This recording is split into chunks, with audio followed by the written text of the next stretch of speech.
Hi, everyone, and welcome back, Keith. It's been a while since we've chatted. I think everyone's just been so busy. I bet you guys have been busy, and obviously now with everything that's going on. Are you in lockdown now in Dubai? Partial lockdown. I mean, well, the school's been shut now for 3 weeks, so trying to keep everything sane and normal is quite hard. I mean, there's kind of the social distancing stuff is in place as well, and all the malls are shut down. I guess that doesn't really bother me so much, but a lot of people not working, and everybody's working from home. So yeah, it's a credible lockdown in place for sure. It's all a bit crazy. Must be hard because obviously Craig and I don't have kids, but so much more hectic for parents now because you're trying to work and you got to look after the kids. Yeah. And you're paying for schooling and having to school your own kids. But it's a mental block I'm trying to get my head around at the moment. But I think it actually gives the kids a bit more chance just to play. I've got quite young kids here, 6 and 4, so any loss of education over the next few months I don't think is going to be impacted when they're playing, drawing, fighting, exploring, having a good time. So it's just the time constraints. I haven't been able to work much at all with that. So yeah, but getting on, keeping a stiff upper lip, as us British say. So we just thought today we could discuss obviously the virus and how, I guess, in these times to keep yourself robust and healthy. You've done a few really good posts on it so far. Oh yeah, sorry. That's yeah. No, so I thought something else was coming there. Yeah. Yeah, I mean, I think there are lots of reasons why certain areas of the world are suffering worse than others, and I think they are intimately linked to, one of the most obvious things that's come out in medical publications and the overall hysteria from the press is that, people aren't well. I think there needs to be a distinction made because what you're seeing is a lot of deaths for a short space of time. But, what you are seeing is people aren't necessarily dying of any viral infection. They're dying of underlying health issues. And Italy, for an example, is a very good working model for what happens with a high pollution area and an aging population who are potentially on multiple medications for pre-existing issues, which seem to be heart disease, diabetes, and blood pressure. What's something I'm really interested to see is how what are the level of people who are on cholesterol medications, because cholesterol tends to be lowered when you're taking statins, and obviously cholesterol is quite protective to the immune system. I think the high levels of particulate pollution, PM 2.5 and 10, in northern Italy are extremely high, and this adds some explanation why Italy seems to be higher than anywhere else. There are other sources of data coming in from other countries, and I'm not too sure how trustworthy we can be with all of those, especially when you're especially when you're living in a dictatorship. So that there are kind of you never know what's coming out of places like China with the data. So it's an interesting one. I think actually being in a place like this and this information that we're exposed to is probably the best information that people can be exposed to, because you're understanding some of the real inflammatory pathways and cascades that contribute to worsening respiratory disease. And we know that a number of things that we've talked about why high serotonin can stimulate lung issues, and histamine, when you have gut inflammation, can make respiratory function that much worse. So I think, looking at a trajectory of keeping inflammation low, staying active on a regular basis without over exercising is key, because we know that excessive exercise can push the immune system down further. So it's really about getting balance. And I think one of the other things that we need to be aware of, if your normal life is restricted, substantially, is trying to stay positive and mood going on. And if you're not doing some of the things from a nutritional perspective, not getting adequate sunlight, which again is immune enhancing, then your mental health is going to be pushed down somewhat, especially if your kind of normal livelihood, social mobility, and all of these other factors are substantially decreased. And maybe let's go back, because I think this ties in a lot of what we try and teach people is around that gut health. And, you know, like I think the typical like fitness industry diets that a lot of, you know, coaches will put, eat the grains, eat the legumes. You know, it's interesting. Carol, one of our clients, she sent me this message today. Actually, I'll read it too. It's quite funny. She said, "Oh my God, this is a daily nutrition message on my Fitbit app. It's such an entrenched health myth to eat heaps of legumes and grains." So it was just a little message. It said, you know, eat fiber-rich foods which help with weight loss goal. They're good for your gut and make you feel fuller for longer. Legumes, nuts, grains, you know, and that's what I used to eat, and obviously starve myself too. Yeah, and you know, unfortunately, you don't see lots of this information coming out, but I can certainly tell you from the hundreds and thousands of people that I've worked with, is that when you have people with those particular diets, is it doesn't necessarily constitute a good bowel function. And when you're eating a belly full of what is the zeitgeist in nutrition is to eat lots of steamed veg.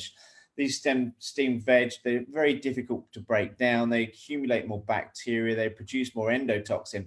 And endotoxin is one of these pro-inflammatory mediators that can contribute to worsening systemic issues, whether it's at the lungs, whether it's in the brain, whether it's in the bowel. You know, increased levels of endotoxin will help to increase the permeability of you have something called brush border enzymes, and then you have the tight junctions in the bowel, which they tend to, what appear to be more damaged and allow more metabolites and issues like endotoxins to cross this digestive barrier into the bloodstream, and then they can wreak havoc elsewhere. And we know that if we talk about the concepts of neurodegeneration, endotoxin and histamine, which is another pro-inflammatory mediator, which is increased by any viral infection, that can make this blood-brain barrier much more permeable. So endotoxin will cross the blood-brain barrier. And so downstream effects are going to be effects to how our brain functions over time, and ultimately brain metabolism. I think too, you know, like, and one thing that I've noticed a massive difference in the last, you know, 3 to 4 years is prior to eating like this and actually adequately fueling my body when I used to, you know, obviously starve myself, is that I would get sick all the time. You know, like I'd catch every cold, I'd get tonsillitis. And I think like in the last 5 years, actually there's 2 times, but one of them was food poisoning, bad food poisoning. And then I had tonsillitis once. That's the only 2 times I can remember being sick in the last 5 years. So it's just even Craig too. He used to catch colds all the time when we were first together. And obviously I got him with some nutrition, and now he rarely ever gets sick. Yeah, I'm laughing because I don't know how many female clients have said, yeah, I got food poisoning on holiday, but I lost weight. Yeah. I mean, I always see the lining of weight loss, but it's like, oh, but you're quite compromised. And you know, when the body, you know, the reason why we see lots of respiratory issues, influenza, and also perhaps why the effect of the current coronavirus is having its effect is for a lot of people in my hemispheres, we're just coming out of winter. That means you've had a significantly suppressed biology. And I put a post up on Instagram by somebody who's looked at something called biometeorology called Salco Trump. And he talks about how respiratory diseases, they're much more prevalent in winter. And part of that might be because temperature is significantly decreased. I'll also add to that is that light exposure is significantly decreased. And when light exposure is decreased, we lose optimal metabolism. Our cells don't convert hormones efficiently. Our general metabolic rate is decreased. And that's why that kind of, you know, well-known seasonal affective disorder, why people feel a lot lower in a mood state during winter than they do summer. Well, that's analogous to the whole system. It's not just your mood that's lower, it's your whole body system that's been suppressed over time. And that's why people kind of stretch their arms when it's, you know, because they start to feel, oh yeah, I'm almost like coming out of hibernation. That's a great exaggeration, but it's kind of, you know, how many people feel much better in long days of sunlight. And this is why the respiratory effects tend to have their effect over winter rather than summer, because heat is a potent factor in that, and light exposure is as well. So when you restore your metabolism, your body gets warmer. And I looked at some study that each 0.1 degree or something like that is associated with less respiratory disorders. And so increased body temperature mediated by external temperatures is very, very helpful. So you know, you have to look at the effects of how a pro-metabolic diet and restoring gut function can be essential to not just increasing immunity, because the more that your metabolism and your body system like thyroid function is working efficiently, you have less call on the immune system. The body takes care of itself. We have, you know, part of the immune system, how that kind of comes in and mops up damage, but, you know, keeping your metabolic rate high ensures that efficiency of the system and efficiency of your immune system is kept at an appropriate level. I think too, you know, like so many women when they join our program, and I think probably a lot of people are like this, is they just initially are so driven to want to look, they want to lose weight, you know, or like, as I hate the word tone up, but you know, like women want to get toned. And, you know, so many of the programs out there in the fitness industry are focused on weight loss rather than improving metabolism. And I think one thing that I guess, and it obviously clicked for me after a period of time, was that when my metabolism was functioning well, weight loss and weight management was easy. You know, I had a period recently where I didn't train for 9 days because I just did a deload and we were busy. I just walked Winston like I usually would and sat on my ass all day, you know, working my computer. And I ate the same food that I'd normally eat, and my weight stayed the same. Because my, you know, I guess resting metabolic rate is so high. And I think, you know, as, I mean, this is obviously the same for men as well, but I think we're so conditioned to think, do more exercise, eat less, eat clean to lose weight, which actually, you know, slows our metabolism down, which actually makes weight loss and weight maintenance so much harder. It's like everyone's got it wrong, like the other way around, I think. Yeah. I mean, you got to look at it from a stress perspective as well. I mean, if you're going to the gym and trying to push it 6 days a week and you're training for an hour and a half, you know, it's unlikely from a usual, unless you're kind of involved in manual labor, that the load that you're going to be experiencing is going to be beneficial, because it becomes a stressor because your body's not recovering for it. You know, many people try and train like an athlete all year round. Like athletes don't train like that. They take in you know, aspects of periodization like deloading, you know, corrective period, working on foundational aspects of depending on their sport. And you know, you don't see athletes training at the same intensity every time throughout the whole year. And that becomes a problem because you don't get your rest and regeneration.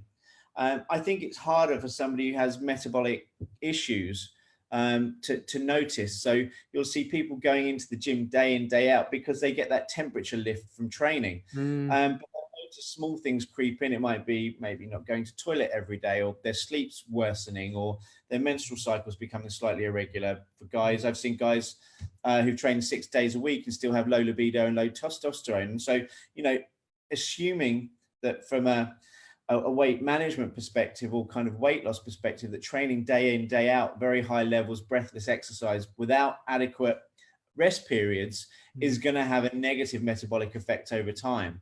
But you're right, everybody's been conditioned. You have to go and batter yourself in the gym, and that's the way that you lose weight. But, you know, the body doesn't get a chance to actually understand where the anabolic work is, because it's constantly having to deal with this catabolic or breaking down load all the time.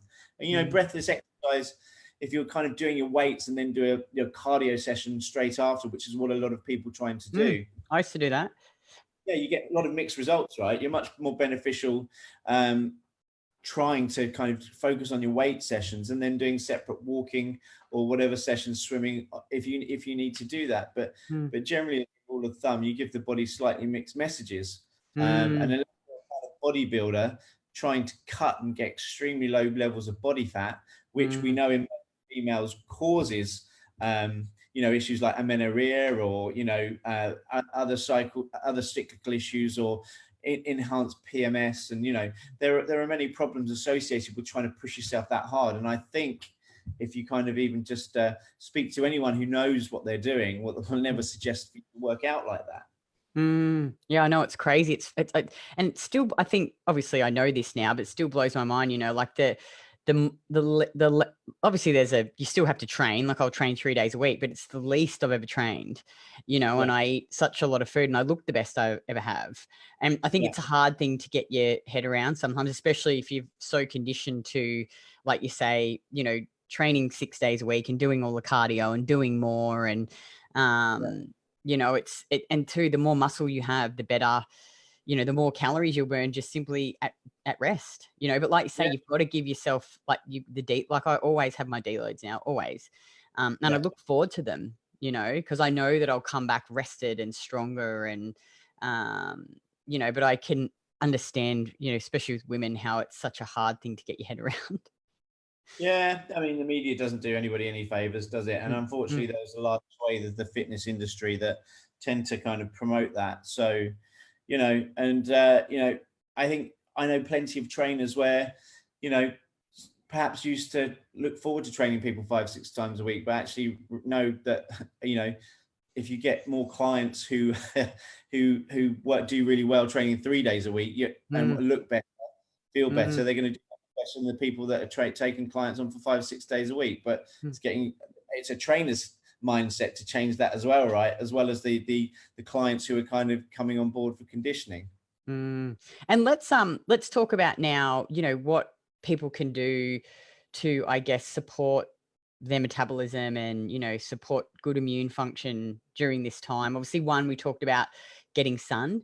So, you know, like every lunchtime, I'll try and sit outside and eat my lunch just on the deck and sit there for 15 minutes. So, you know, obviously now we can't, a lot of people can't like go and into the park or do anything, but you could just find a spot in your house, like outside your house in your front yard, you know, get Yeah. outside and get some sun every day.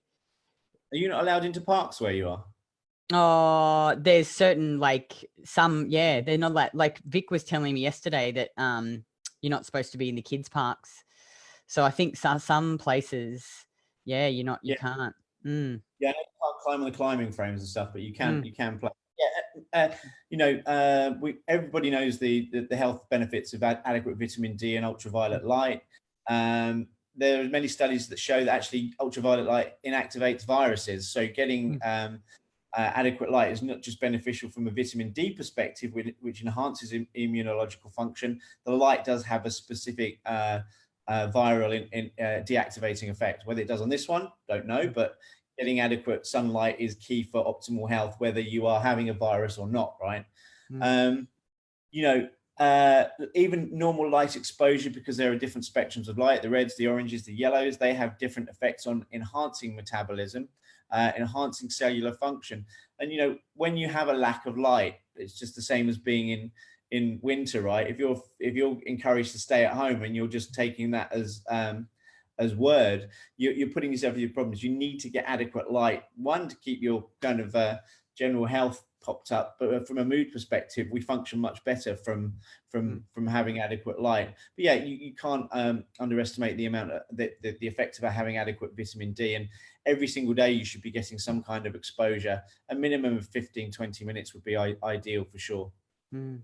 Now, what about foods? Types of food? I Yeah, I generally think that the approach that you and I both have, which is a pro-metabolic effect, is that I'll use my daughter, for example. She had a fever literally 3 weeks ago, and Mm, we were thinking, oh, maybe she's got this virus. Her temperature went up to 40 degrees. And all we did was, you know, make sure she had plenty of fluids throughout the day. We kept her drinking juices and milk, shining some red light on her, actually. And she lost that fever in 24 hours. And wow. she was much better within that time. She had a little bit of an upset tummy afterwards, but and a little bit fatigued, but she lost that very quickly.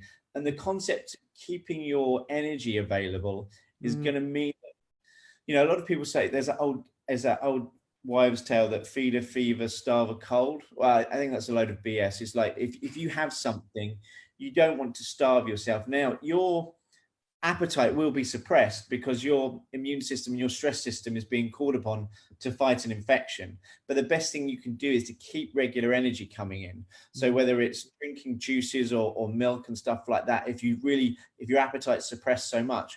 But if you're not ill, keeping the kind of foods that are easily digested, high in nutrients, provide anti-inflammatory effects. You know, your OJ is really, really good. mm, And even, you know, your easily digested tropical fruits.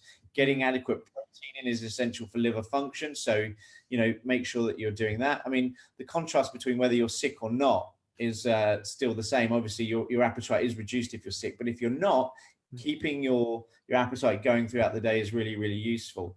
mm, Even because these times are quite stressful for a lot of people, stress tends to push appetite down. And when your appetite's pushed down, you tend to start relying more on your liberation of fatty acids, which has a negative metabolic effect. So trying to keep carbohydrate function optimal, also the efficient metabolism of carbohydrate will help to maintain optimal function from a cellular perspective. So I think you just got to take it by ear, see how you're doing, make sure you're getting enough calories in, which is obviously important for the body. Liver and oysters, our favorite. Yeah, zinc. Obviously, your zinc and selenium are very helpful for the immune system. So keeping maintenance of your oysters, which is your highest available source of zinc. You know, there are even some of your dairy products like butter, and that has good levels of selenium and zinc in as well, and your milk and other dairy products. Other nutritional factors might be, you know, making sure that the food that you're eating is easily digestible. So it's not having an extra metabolic effect. That's going to be essential as well. You know, the carrot salad is going to be really, really good because we talked about endotoxins. So making sure that extra metabolites in the bowel aren't contributing to kind of metabolic and immune load. So, you know, making sure you're going to toilet every single day is key. I'm just trying to think of other stuff. Having garlic in your food seems to be useful for the immune system. So throwing that in with plenty of your food. Obviously, your kind of broth-rich foods, glycine, kind of very glycine-heavy foods, which help to restore bowel function. Vitamin C is useful in that, but vitamin C is very important in maintaining the gut mucosa. Making sure you're salting your foods efficiently, which will help to lower adrenaline in these stressful times.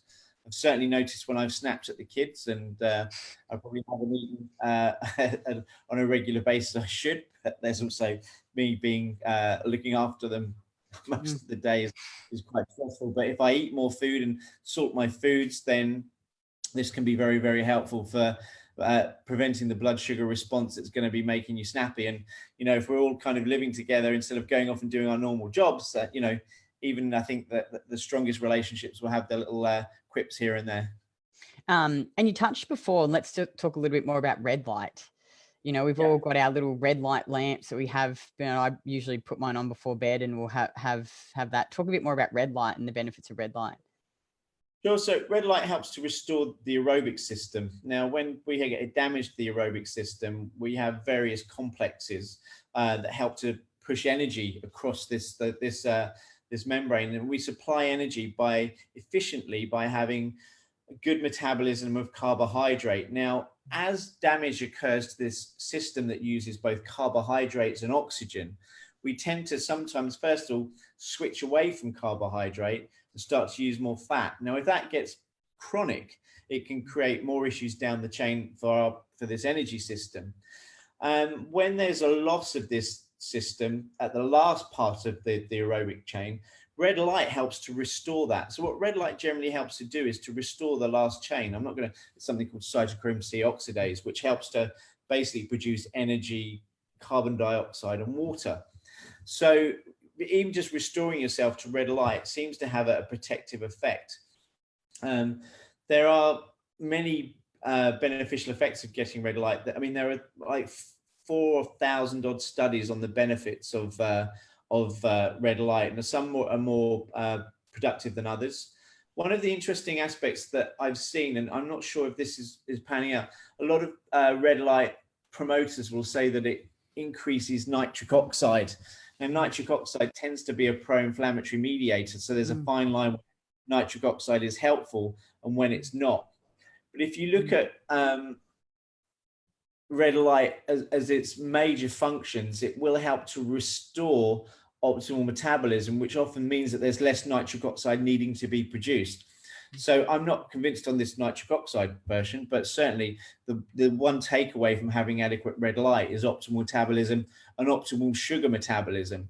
And the key to preventing disease and susceptibility to viral infections is having adequate sugar assimilation and use. So one of the other things that needs to be considered is that a lot of people in the viral issues that are succumbing and dying is their liver is becoming incredibly burdened. I mean, you're seeing a compound that's used when the liver is damaged.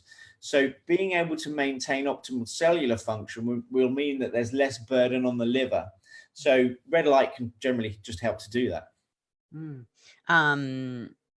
So let's just have a recap before because we've just got some questions, let's say from the viewers, from our clients. So eat enough calories, so make sure you're well fueled, easily digestible, metabolically supportive foods. So pulp-free juice. Obviously, like Emma and I did a live recently about, because some people can't access all the foods that they usually would. So it's just about, I think, doing the best that you can, given the situation. So making the best choice. So juices, fruits, lean meats, gelatin. So either making broths or the new gel. Dairy is really good. Get your liver in, get your oysters in. So get all those nutrients in. Red light, sun, get your sun. Sorry, say that again. Yeah, liver is extremely important, because anybody who has any kind of sickness will deplete vitamin A substantially. So as a primary measure, even if you're getting in the sunlight, you use more vitamin A up. That's just a known issue of long bouts of sunlight. But when people have had any previous sicknesses throughout the year, colds or anything, or any kind of sickness, will push vitamin A substantially down. So you're getting either 20 to 30 milligrams of liver each day, or having 1 or 2 pieces a week is going to be particularly helpful for making your immune system super strong. And vitamin A, because it's very synergistic with thyroid, it tends to be carried on the same protein, has this very kind of productive organizational effect. And people who've had non-thyroidal illness and very long sickness often have extremely low levels of vitamin A, and it's no wonder why these kind of retinoids and retinol are very protective against the skin cancers as well. So one thing we didn't discuss is vitamin A is a big one for sure. That's why we're always banging on about the liver. Always. Yeah. It's a game changer for many reasons. Oh, I totally agree. And your skin too. Like, I just noticed my skin's amazing. It really actually is a true superfood.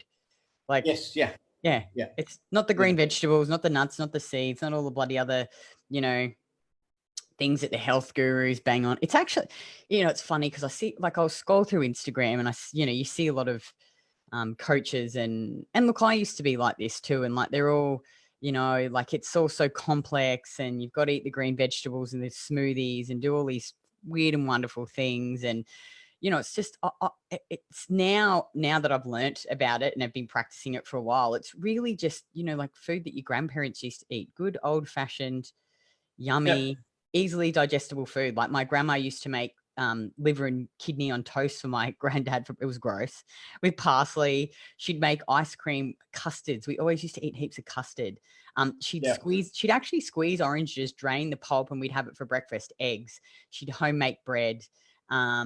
She'd make pate. All of the things that we do now. Roast meats. Potatoes. We'd a parsnip. I remember we'd have bloody parsnip in the roast with gravy. Butter. She had this thing of butter she'd have on the bench. She'd leave it out in a little, like, those glass like lids over it. I always remember. So it's like, it's just so I find it so fascinating, but I guess I forget that the rest of the world still thinks that, you should be cutting out sugar, and you should, limit fruit, and it's just crazy. Yeah. And obviously the increases in the recommended kind of unsaturated fats, which are pro-inflammatory. So, the kind of older foods which tend to have more saturated fat, which tend to be more protective, but I'm hijacked by this narrative that they're all associated with heart disease. Well, if you eat too much of anything, they can be problematic. But high saturated fat diets have seemed to be protected for a long period of time. So eat the moderate amounts for most people, not high, because generally, from a calorie perspective, you can get too many calories in from eating really high saturated fat diets. So eat enough, eat pro-metabolic foods, get your liver and oysters in, get sun, get your red light. It's one thing we didn't talk about, sleep, I think too, like stay in a good, or get into a good sleep routine. Because I think sometimes, and I've noticed it, like I'll be reading the news late at night or scrolling through Facebook, like try and, I think if you can, obviously get enough sleep. Yeah, I mean, sleep is restorative to the immune system, just like it's restorative to many of the things that we occur. We have some aspect of inhibition when we sleep, because when we get into the REM phase of sleep, we have a gradual paralysis and basically muscle atonia. Our body goes just totally floppy because that we're in a phase of restoration.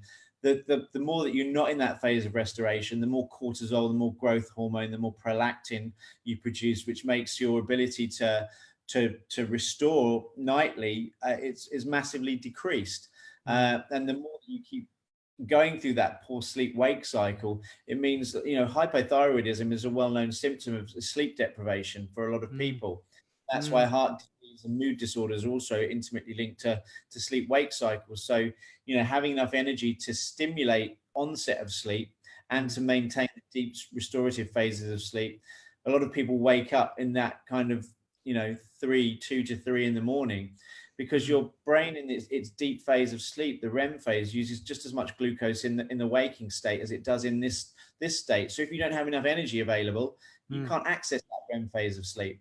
That's why, you know, having enough energy to get you through a good night's sleep is essential. And if you're not, having something sweet and salty by the side of your bed can help you to get back to sleep much quicker, rather than laying there going, oh, why can't I sleep? Because serotonin, histamine, which are neurotransmitters, but also modulators of inflammation, the stress response, are the things that tend to keep you awake. Yeah, I was like, I don't often wake up, but when I do, I'll always go downstairs and grab some juice and put a heap of salt in it and drink it. And pretty much fall back to sleep. You know, I can actually feel the stress going down. You know, you can feel your body relaxing. Awesome. Okay, let's go through the questions. Have you got them there? I'll just pull them up because I had to close my computer. Hang on 2 secs. I can try and bring them up. Here we go. All right. Yeah, it's just hang on. Here we go. I haven't got my bloody glasses on. So I've noticed I've been losing a lot of hair the past 2 to 3 months. I'm 46 years old. I gave up the booze 4 months ago, and I stopped my thyroid meds 4 months ago as well. In the past 3 months, I've had trouble sleeping. So it's interesting you just said that the, you know, lack of sleep will, you know, the increase prolactin, which you can mean makes you lose your hair. What else did she say? Sorry. I think I've figured out the mind games I'm dealing with. So obviously going through a bit of a stressful time. Yeah. So I think you've got to ask there is, why has she come off her thyroid hormone? You know, because some people will get temporarily feel that they feel great, but there can be a need to support thyroid hormone for a longer period of time. So if hair's falling, not just the prolactin, but hair loss is a well-known symptom of low thyroid function. So I think going back and looking at temperatures and pulse rate, sleep, if you're not getting enough sleep, will have a hypothyroid effect if it is poor dysregulated sleep. So that's essential to look back at. So sure, the psychology and any mind games or any potential stresses will have an effect, but at the same time, if sleep is dysregulated, it could be low thyroid that's dysregulating the sleep. So I would go back, look at temperatures and pulse rates, and perhaps have a think about why you came off. Was it just because you got to a point where you feel you didn't need them anymore?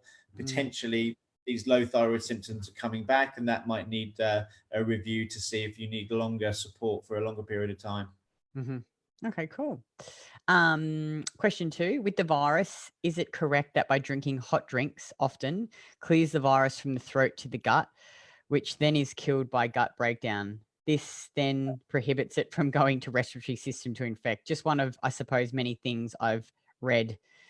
This was stated by a doctor in Spain, apparently, amongst other things. One part the doctor mentioned was to eat plenty of fresh fruit and veg, coffee, which so means we're on track. You know, is this true? Well, one thing I saw that I laughed and had to check, and it was false, was somebody sent me something about putting a hairdryer up your throat and nose and driving that up there, and I found that quite amusing. Heat does tend to inactivate viruses. That seems to be quite well known, and hence why during summer periods you have less viral infections around than you do during the winter, influenza season, for example. You know, you need to be careful if you're drinking lots of hot liquids, because obviously the throat is quite susceptible and sensitive you want to make sure you don't burn it. I think it's possible that might help. I saw a recent suggestion from somebody who shared in my group about breathing salty water in, because salt will activate viruses. So if you're kind of even if you're kind of in a saltwater bath, for example, and the steam's coming off, or boiling water into a salt, making a salt solution, breathing in salt will help to inactivate viruses if perhaps on the mucus lining of the respiratory tract. So that might help. In addition, you know, that when people are down by the seaside, they're breathing in salt water or salty air, they tend to feel more relaxed, and the lowering of salt has a positive effect on lowering adrenaline and adrenal activation, and hence serotonin as well, and the other inflammatory mediators. So, you know, hot fluids may have an effect of some sort. I wouldn't say they're going to be a distinct, you know, catch-all. It might be worth trying, but, you know, maybe breathing in salty water might have an effect. It might not. It's difficult to say at the moment. Okay, cool. Number 3, I have a 17-year-old who was transplanted. She takes immune suppressants. She's super fussy with her food and frankly just doesn't eat enough. And she's a very anxious kid. I've bought her the liver tablets and casein to supplement. Is there anything else you could recommend to try and keep her as healthy as I can over the next few months? Yeah, that's a tricky one. I mean, eating enough food can help the immune system to function well, but she's taking immunosuppressants for obvious reason. I'm presuming she has an organ that's been transplanted of some kind. That's what's going on. That's why you generally take immunosuppressants. But yes, there's obviously a risk there. Eating enough food can be extremely helpful. You know, eating the helpful substances like vitamin A, keeping the gut functional. You know, typically people who don't eat enough tend to have either decreased or irritated bowel function. So, you know, the carrot salads are going to be useful here. Maybe even some activated charcoal every now and then. Something, if she's fussy about eating carrots, you know, something that's going to help to neutralize some of the bowel toxins is going to be really, really useful. But, you know, all the other things like adequate sunlight, even progesterone might be even helpful in this case. You know, progesterone as a tangent has been shown to be very helpful for damage and fibrosis induced by respiratory diseases. And so having adequate progesterone is really, really useful. If someone's not eating enough, their ability to produce progesterone and for it to bind it or to go to the appropriate places is significantly decreased, because we produce cortisol, glucocorticoids, and glucose to supplement the loss of energy from not eating enough. So, you know, all of the things that we would usually consider, it's a tricky one. And, you know, she's probably a bit anxious if she's not eating enough. You know, there's how many female clients make the distinction, go, I don't feel anxious or anymore. And I said, well, you're eating enough. You're not dipping in and out of those low blood sugar states all the time. So that can be really, really helpful just for resolving some of the mood related disorders that teenagers have. You know, how many teenagers are just diagnosed with anxiety disorders and probably just aren't eating enough food. Yeah, it's incredible how much difference it can make to how you feel. Number 4. Caffeine. You know, there's been plenty of studies previously that showed that kids that were hyperactive or has suffered from hyperactivity disorder, although this isn't the case here, but when they added caffeine in, their system was much more calmed down and able to focus more on things and to process information. So caffeine can be great, but you still need it in that context of energy. So that's why caffeine and adequate energy tend to be quite protective, but I wouldn't necessarily go and drink lots of coffee if you're not eating enough. So caffeine can be beneficial for helping you to process and feel slightly more focused and perhaps even more oriented to your surroundings.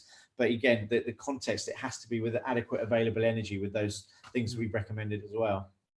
And number 4, does he have any ideas on the virus hijacking the ACE2 pathways into the cell, therefore people with high blood pressure being more at risk?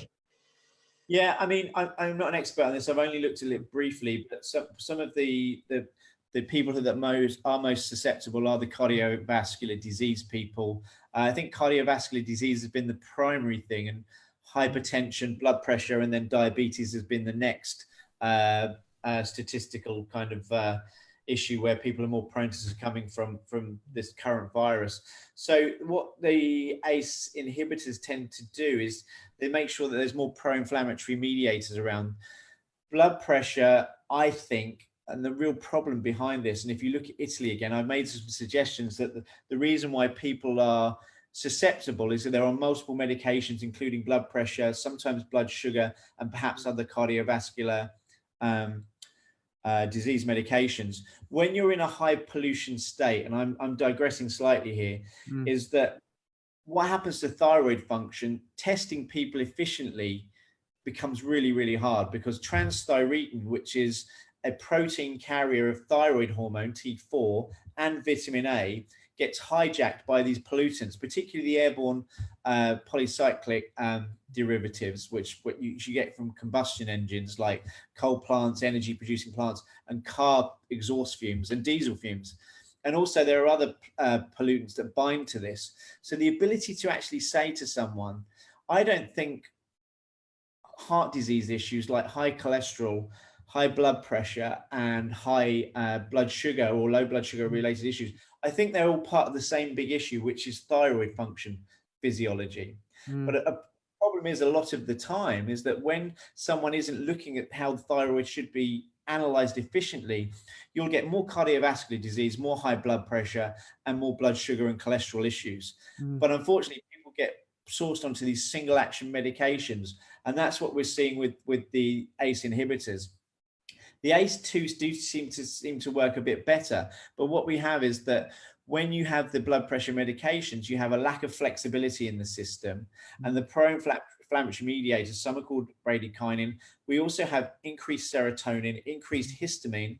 We get more vasodilation occurring because of this stress response, and therefore the flexibility is much reduced, and therefore the virus has a capacity to exploit this blood pressure pathway. So keeping your pro-inflammatory mediators down, even doing something like keeping your endotoxin low in the bowel, because endotoxin seems to make this issue worse as well. Histamine does, and serotonin does. And where does serotonin and histamine exert their also pro-inflammatory effects? Is at the lungs in addition to the kidneys. So we know that the respiratory distress issues can be substantially decreased when we lower serotonin and histamine responses. So it's not just an effect of the blood pressure medications on the kidneys, it's how they create fibrosis and other issues at the lungs that can be an issue as well. So, you know, I think as a side action to this is why something like methylene blue, which is shown to inactivate SARS and Ebola virus, can be really, really useful. Why? Because it helps to reduce tissue hypoxia. It decreases nitric oxides and something called guanylate cyclase, and it also has a pro-restorative effect on metabolism. So this is where we can look at other compounds like dyes, which have been shown time after time to be very, very restorative to metabolic system, to deal with blood pressure issues, and to deal with sepsis, which is what's going on when people's organs are failing as well. So I'm not saying, you know, just think that methylene blue is the only thing. Keeping our food really, really on point, keeping the unsaturated fatty acids, which will stimulate this pro-inflammatory state, which have a negative effect on the kidneys and lungs anyway, can be really, really useful. And methylene blue might just be the thing on top that you can do to stay basically not ensuring that you don't get this viral infection. I think, yeah, you nailed it. It's like the supplement should always be taken on top of getting the base right. You know, I think too many people take them and they're not doing the basics consistently. And now with the methylene blue, I don't know where you buy yours from, but we get ours from Health Natura. Do you get yours from there, or where do you get yours from? No, I've used a variety of stuff. One used to be a company called Blue Brain Boost, which has gone out of business. There's one in the UK which is really good called Mitolab. I've even used like bog standard ones from aquarium centers. I would recommend people using them. I'd rather go for the USP one, which has less of the, it's more rigorously tested, but I've used even something like that before, and I'm still functioning pretty well at the moment. So, and you don't need much, you know, like just a couple of drops, 2 or 3 drops a day. You know, there's a bit of a lot of people, I'm not still sure yet. Certainly when people have used it in studies, they've used something like 2 milligrams per kilo of body weight in studies for a variety of things. It's like anything, when you go into really, really high doses, but the problem is that when you take it orally, it's never going to be anywhere near what you see in some of the IV studies where it's injected. So even a few drops, I've taken about 7 or 8 drops and my pee turns blue. And I think that's a good sign that you're pretty saturated from what you can take from a digestive absorption effect. And the rest is being peed out, or it's not being metabolized efficiently. So, if your pee turns blue, don't be worried too much, but back off it. And green. just a couple of times a week is going to be really, really useful, because when it interacts with sunlight, it does seem to have a very, very positive effect. And that's why it's been used as an anti-malarial, because it tends to affect blood parasites really, really well. And the other issues it's used, as I said, is in restoring blood pressure to optimal values, reducing sepsis, increasing tissue oxygenation when there's tissue hypoxia. We know that when people have hypoxic cells, that's when we start to get all of the, not just inflammatory cascades, we start to see issues with how metabolism is regulated. So keeping a supply of oxygen is key, with adequate carbon dioxide. We've just got one more question on the live. How close do you need to sit to the red light to actually have any benefit? If I'm going to have it in our lounge room so that we're still sitting in it, will that be of any benefit? I thought about 30 centimeters.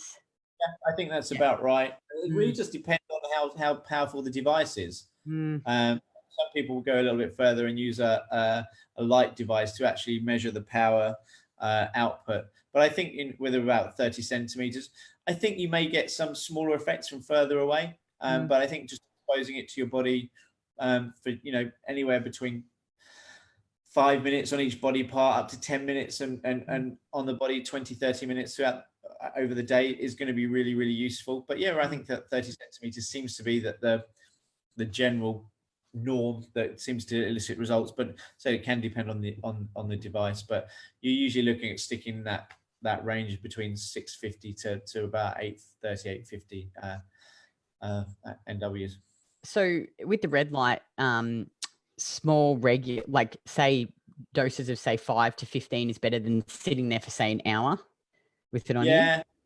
Remember, red light as well is it stimulates proper metabolism. So if you're not eating enough, you can feel a bit tanked, right? Because if you're starting to, it's analogous to the cup of coffee. If you're having a cup of coffee on an empty stomach, and I had a lady yesterday who just started taking progesterone. She goes, I feel really queasy. I said, well, when did you eat? And she goes, oh yeah, I haven't eaten for a while. I've had some food. I feel great. I'm like, well, yeah, that's the basics. Is if you're trying to stimulate metabolism and energy and restore it to where it should be, and you're not providing enough fuel, don't expect the mechanism to take you that far. I think that's such a good thing to touch on, because I've noticed it too. Like women will take Progest or drink more coffee, or take aspirin or take and then they're like, I don't feel that good, but they're not eating enough food. Like eating adequate calories and the actual food that you're eating is just so important and has to just be the foundation and the base, and really focus on that first before you start adding in anything. Because if you don't have the nutrients there, it's just going to deplete you more. Yeah, agreed. There's no magic bullet if you're not getting food right. Absolutely. That's why you tend to see in some of the studies that show that people taking thyroid hormone with subclinical hypothyroidism issues, it doesn't tend to resolve. But if you're looking at a study and you have no idea what somebody's eating, you have no idea what adding a pro-metabolic hormone is going to do the rest of the system. It's going to stimulate a stress response. Taking thyroid hormone and you don't have enough available energy, you're going to have to start liberating energy from the breakdown of fatty acids to form, so you can get more glucose. And that's the stress response. And that's the point, is some people think that taking thyroid hormone is the magic bullet, but if you're not eating enough, it can be a complete waste of time. Yeah, totally. Like focus on those basics, get enough protein, eat the recommended foods, eat the carrot salad, the liver, the oysters, and do it consistently. And I think that's the key. It's like you can't do it for a bit and then have a week off, and then it really is that consistency over time with the basics that's going to build you that really solid foundation. And the longer you do it, the better results you'll get. Now, like we talked about, I feel like for me, it's really easy now. I'm really solid. I can eat a lot of food. It's easy to maintain my weight. I feel good, sleep good. And it's just that consistency over time. Yeah. It's not quick, it's not sexy, it's not, you know, and it does take time, you know, especially if you've been doing what you've been doing for many years. You can't undo that and repair, I guess, your metabolism to its youthful state in a matter of months. Yeah. I think it's also being realistic about, you know, if you had a history of 10 years of really bad health issues, don't expect it to be good. You know, a good, and work out what it takes to get that good day and see if you can keep replicating it. And there'll be days when you have an absolutely crap day, but it's understanding that, you know, there are probably some factors that have caused that to happen.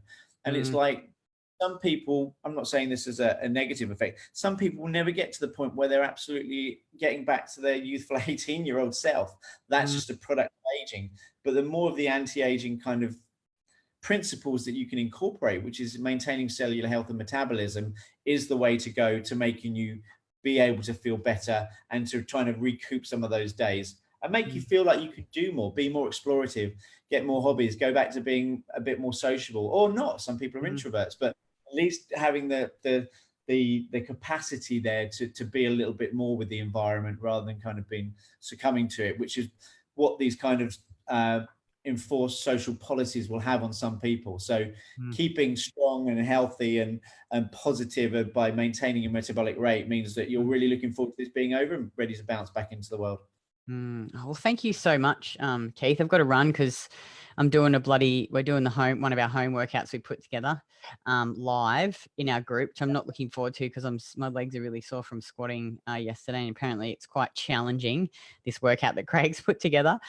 So thanks again. I really appreciate it. And I know that everyone always enjoys listening to you share your incredible knowledge. So yeah, everyone just eat the food, eat consistently. You know, I think this will obviously eventually pass, and, you know, try and stay as healthy as you can and do all those basic things. Thanks so much. And we'll speak to you again soon. Awesome, Kitty. Good to catch you. Bye. Bye.